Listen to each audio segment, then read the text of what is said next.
Welcome to Belief, Being, and Beyond with your host, Granddaughter Crow.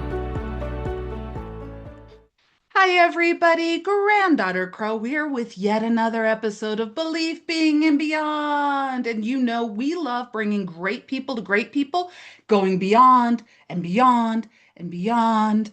And we thought, Jenny C. Bell and I thought that it might do good for us to go back to our beliefs. So we're going to chat it up with Jenny C. Bell. Hey everybody, I'm Jenny C. Bell. If I think by now you know me, but if it's your first time tuning in, I am a practicing witch now for 3 decades, and I am the author of Spirit Crystals, Divergent Witchcraft, and I'm also the host of a private community called Our Coven. I love it. So, Jenny C. Bell and I get a lot of questions around just different spiritual topics that are like back to the belief systems, back to the grounding. What is our topic today, Jenny?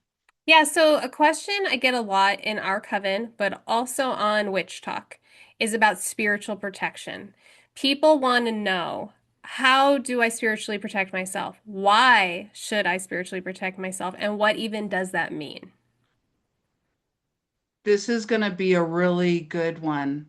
This is going to be a really good one because I think that sometimes we get so ahead of ourselves going to the beyond, we forget to put on a raincoat and take an umbrella when it's raining outside, basically. You know, put on your galoshes. Those types of very, very basic beliefs and protection. You know, when we talk about spiritual protection, I really see it as something that needs to be done daily, just like I said, just like looking outside, looking at the weather. It's something that needs to be like, let me shore up everything so that I can move forward as the person, the authentic being that my creator created me to be.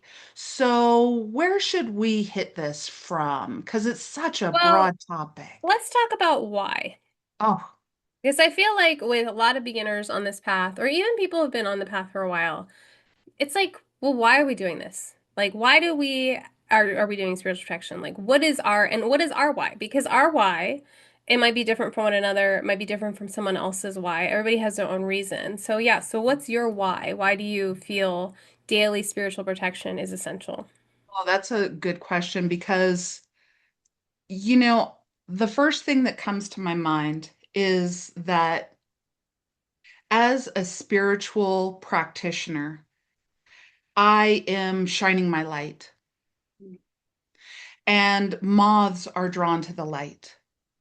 And as a female, I am empowered and standing up. And that is going to bring a lot of conversations, both positive and negative conversations, my way. And it really is one of those things that the more that you show up authentically, the more that you have to get used to the landscape because you shine bright. And so that's kind of my why. The more that, like, for example, every time I get on a podcast or do a reading or teach a class or write a book and release it, these are times that I'm putting myself out there. And that is some of the most powerful thing to do, but it is also very vulnerable. And so I got to shore stuff up. That's why I believe that spiritual protection is very, very beneficial because it's not always that I think somebody is making a poppet and putting like needles in me. But maybe they are. I don't know. But the thing is they'll be the people will give you that, oh, well, who do you think you are? And what gives you the right? And all of these things, these voices that have kept us silent for so long are still out there. And so we need to be able to shore ourselves up in spiritual protection. That's why I think daily, and the more that you grow as a witch and the more that you put yourself out there as a spiritual practitioner, the more that you need to make sure that you are protected. 100% agree. My why is similar, but I also want to explain like something that I really like to do as I study different modes of spirituality, different religions. And when they all agree, then I go, okay, this is really important information, right? So I have taken sh classes in shamanism, and that course taught me that is just an invisible world, and there are beings and energies, and they don't see themselves as negative, but they will feed off of you. And that doesn't feel good. In Buddhism, they call them the hungry ghosts. And the hungry ghosts wander the earth and they will feed off of you because they are hungry. And when I studied under Kyle Gray through Angel Team, he talked about, there's angels and there's love and there's light and there's ascended masters, but then there's also energy that is equally as powerful and not really interested in upping your vibration and helping your light. Right. Right? So we have like shamanism, we have Buddhism, we have angels, we have folk magic. I'm Italian, Italian folk magic. You don't take compliments from strangers or people that you think are jealous of you. So I've taught my children if someone's like, "Oh, I love your outfit." You say, "Oh, that's so kind." You don't say thank you because you don't want to actually take it. My friend is Mexican and her Mexican folk magic. If someone touches her hair, she immediately washes it and cleanses her energy because she thinks someone has tried to put the evil eye onto her. So this is all over the world. It's across time, it's across cultures. Everyone's saying the same thing. There is this invisible energy that could go either way. And if you don't make a choice as to what energy you're letting in, then you get all of it. Yeah. And that kind of leads me to the next thought is that where do you get all of it? Like, how does it land? Sometimes, and this is where I kind of go back to the four bodies of existence, where it's like sometimes your physical body will experience it. Sometimes your emotional body will experience it. Sometimes your mental body will experience it. And sometimes your spiritual body will experience what we're talking about, this draining, this I want to consume, or lower your energy and not give back or praise your energy. So how does, for me, I just kind of open up the conversation of what does why how does what are that's a big question. How are we protecting ourselves and in what way? It's Yeah. not just spiritually, it also is in our mind, it also is in our emotions. It also could be in our finances, it could be in our physical body, it could be in our friendships, it could be in our relationships, and it could be in self-doubt, you Mm, know?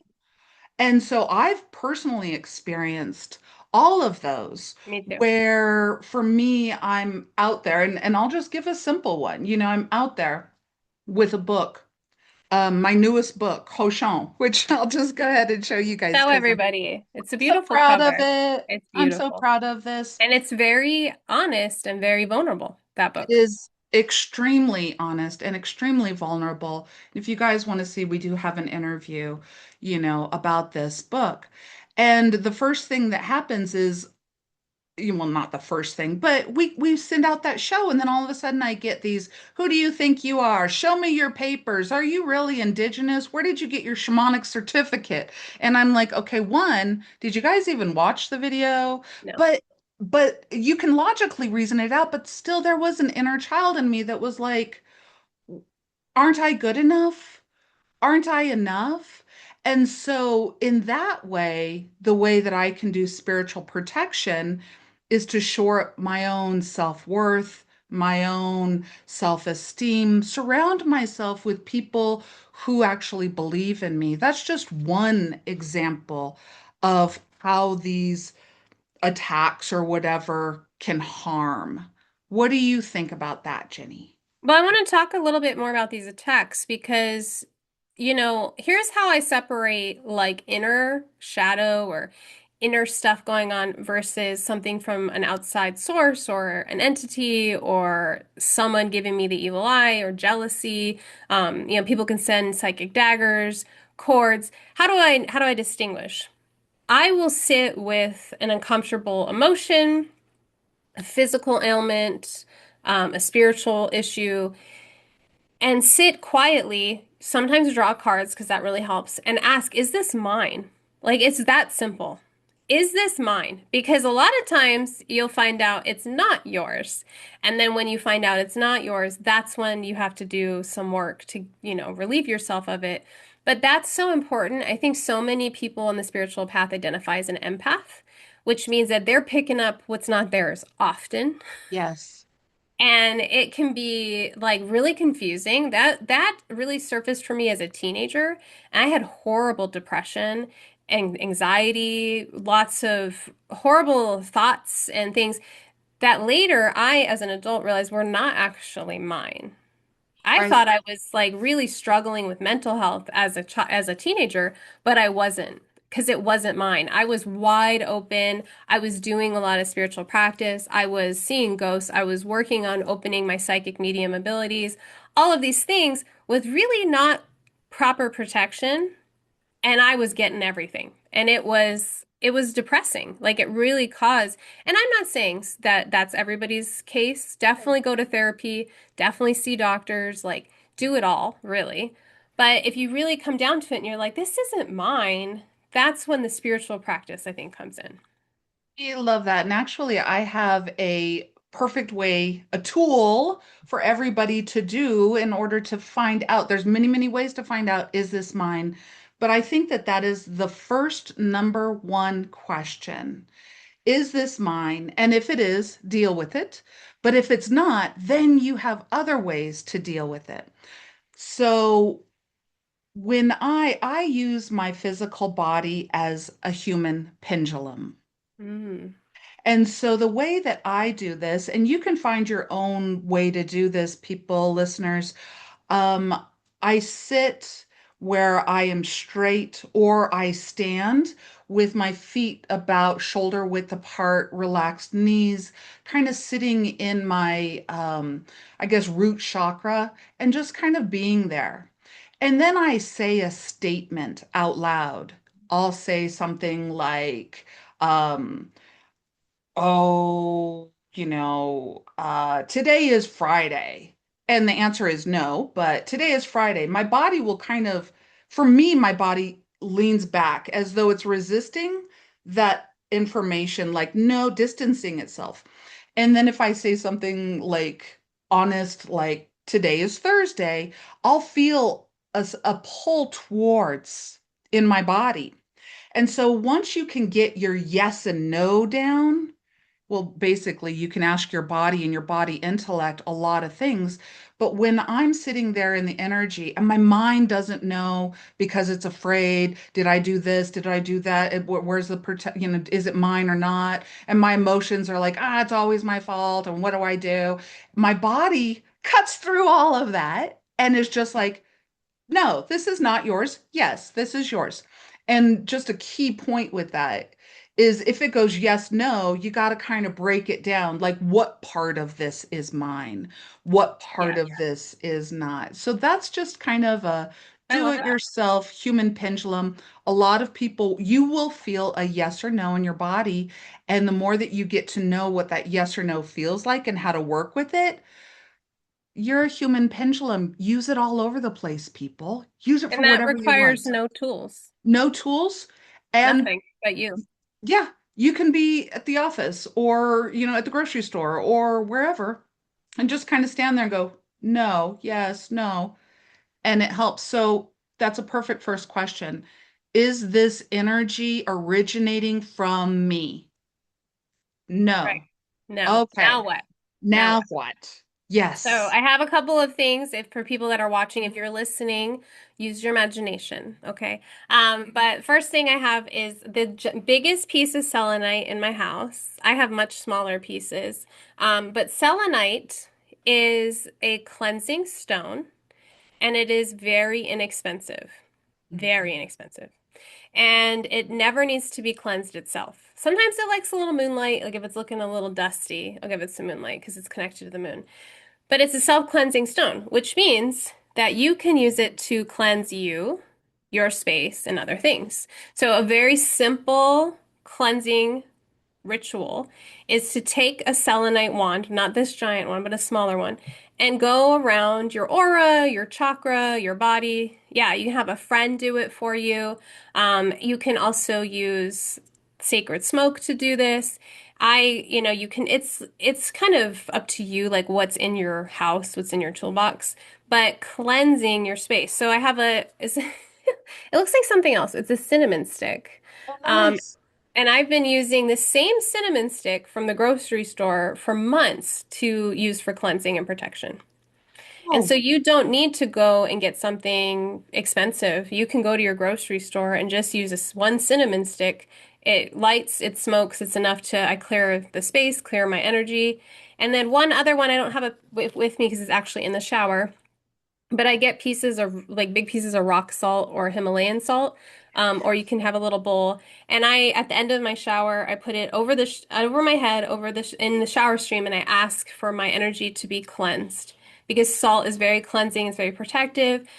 I just sit there and I breathe and I let whatever is you're in my aura on my body just kind of fall away. And those are three really inexpensive tools that people can use, I think, to cleanse their own energy. absolutely.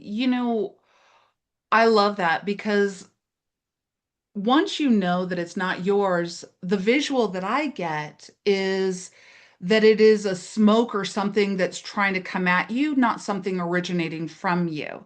And or spider webs or whatever it is. And if you can reinforce your arraic field, Yes. is a way with those tools really helpful. One thing that I do is every full moon, I do ritual. And a part of my ritual is charging some very, very easy tools like these Yes. earrings and this. I will lay them on the altar and I will ask for the moon to charge them with protection, with spirit. And so basically, how I see it is when I put these on, it radiates out around me, feet around my physical body, and also into the unseen world, into all of that. And so then but it's a constant thing. I go back and recharge, got to plug it in.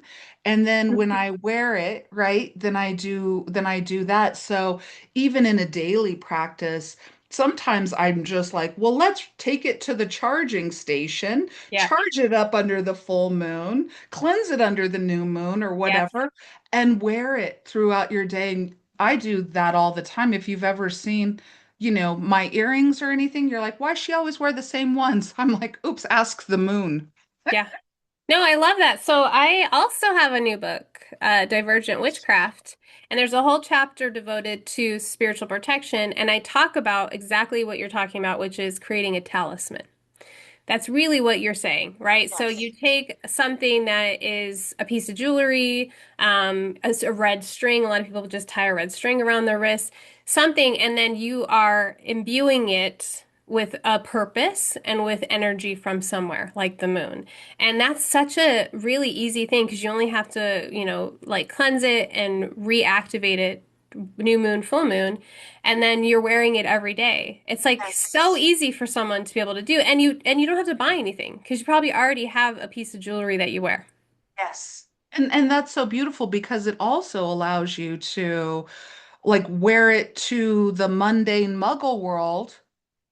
And in a very interesting way, if you wear a magical protection or a talisman to in that space, sometimes people want to touch it, but so just tell them, don't touch. That's mine, right? No, healthy boundaries.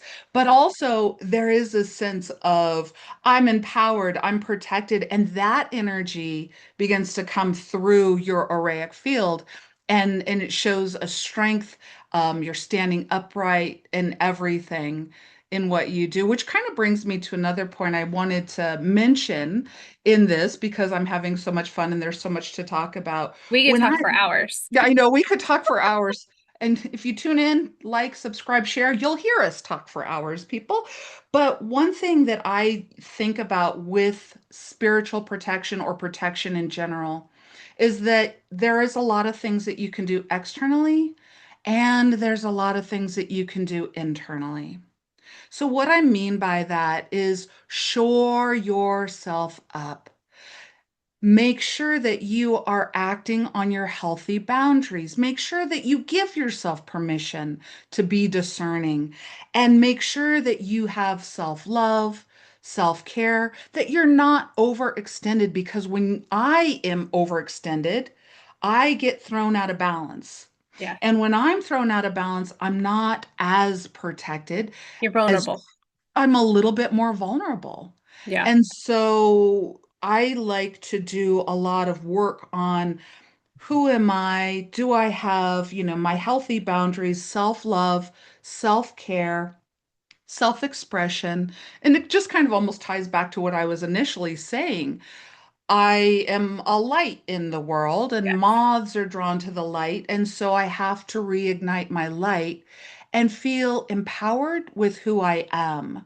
And we're all magicians to one degree or another, whether you call yourself that or not. When you do any type of this spiritual work, I say you're a magician. Great. And the arch nemesis of a magician is self-doubt.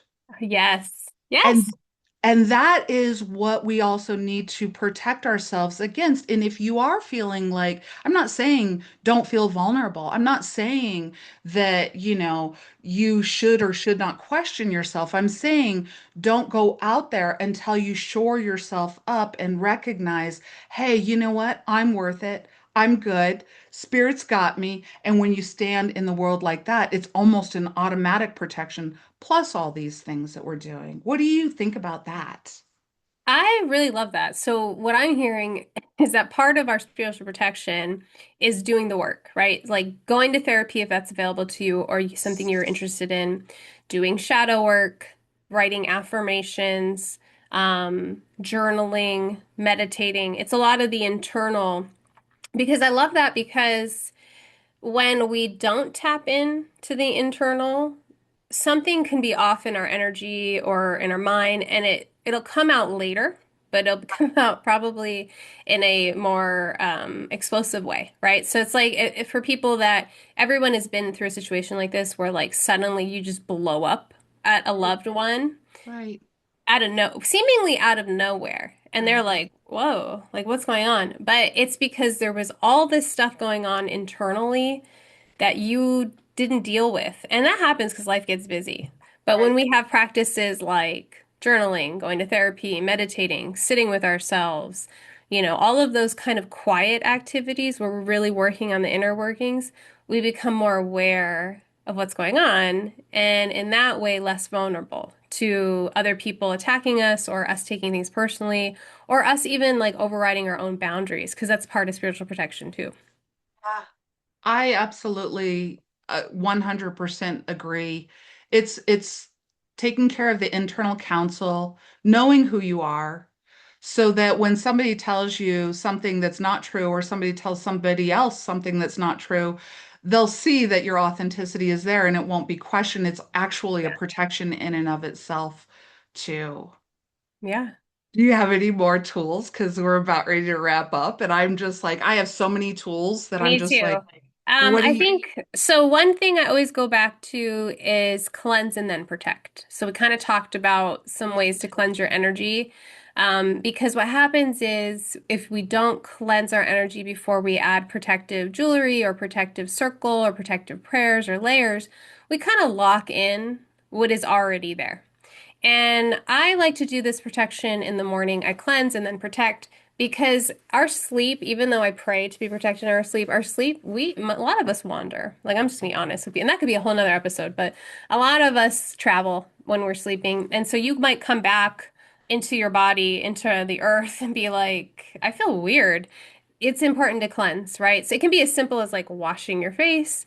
It could be like things like we talked about using salt or using a selenite wand or something. But I think cleansing, then adding whatever protective layers you want, is key to like really feeling protected. I love that because what I see it as is I cleanse away residual energy. And so kind of back to what you were saying about in the shower, you have that shower going over you. For me, I'll jump in the shower and I'll be like, I'm going to let this water cleanse the residual energy away from my nervous system. I'm going to allow this to go through my emotional body and cleanse residual, and I call it residual energy. And because at that point, it's just not yours. And so it's Yeah. just like whatever's not mine.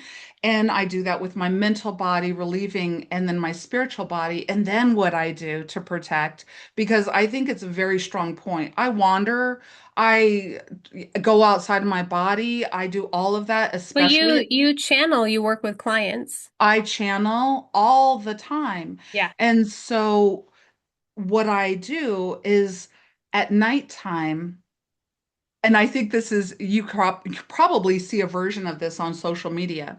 Or I took a couple of them. This is kind of what I do is I say I call myself back to myself. Yes. Yes.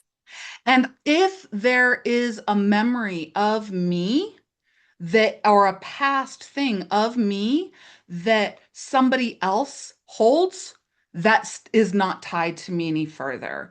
I Oh, mean, I it's love a that. very, if my memory is, I'm not tied to the way you think of me, is what I'm saying. Yes. I am not tied to if you're okay with me because maybe your perception of me is your perception and none of my business. So it's very Mm. empowering way. So it's basically something like I call myself back to myself here and now. I am me. I am here. I am.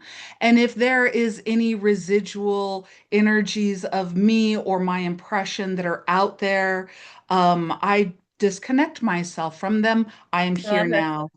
So I do that a lot. And then, I might be borrowing that. oh, do make it your Yeah. own and let's I love it. perfect it. In fact, you guys, the listeners, I would love if you guys have some sort of a Yeah. little tool or you want to play with any of this type of consciousness or whatever, please feel free. You can text the show if you're listening on a podcast. You can comment below, or you can also email us at beliefbeingbeyond at gmail.com. If So you are that's enjoying this show, you can support it by liking, subscribing, and sharing. Also, connect with us, leave a comment, text the show option wherever you listen to podcasts, leave a review, or email us at beliefbeingbeyond@gmail.com. Also, I'm on Patreon, where a small donation goes a long way. Find this and more episodes at granddaughtercrow.com. Thank you. Now back to the show. So that's yeah, that's one of the things that I do. And it's empowering because then my little nervous energy of self-doubt Mm-hmm. and what does everybody think about me and None of our business. it's not my business. My I like business that. is to be here. That's like a different play on what I do. So, real quick, in the mornings, I ask my guardian angel and the angels who are with me to gather any pieces of my soul that may have wandered and to cleanse, bless, and return them to me now. And so then I will do that, and then that's when I add all my protection. So I like ask them to I cleanse, I ask them to return all the pieces to me. Then I add protection. That's something I started doing a couple years ago, and I felt such a huge difference. Because if you are feeling like disconnected or foggy headed or not quite grounded or whatever, and there could be medical reasons, but there could also be that you're a wanderer and you need to call everything back to you because you're over here and your body's like, I can't keep up. Yep, I totally agree. If you're going to wander, make sure that you come back home. Yes. Yes. Absolutely. I completely agree. Um, it actually kind of brings me to the last thought that I have is that spiritual protection, how often do you do that? Oh yeah.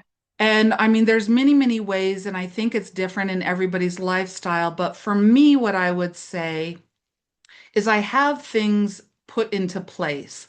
Like I've grid my, I think it was probably about 15 years ago, I grid my property. You same.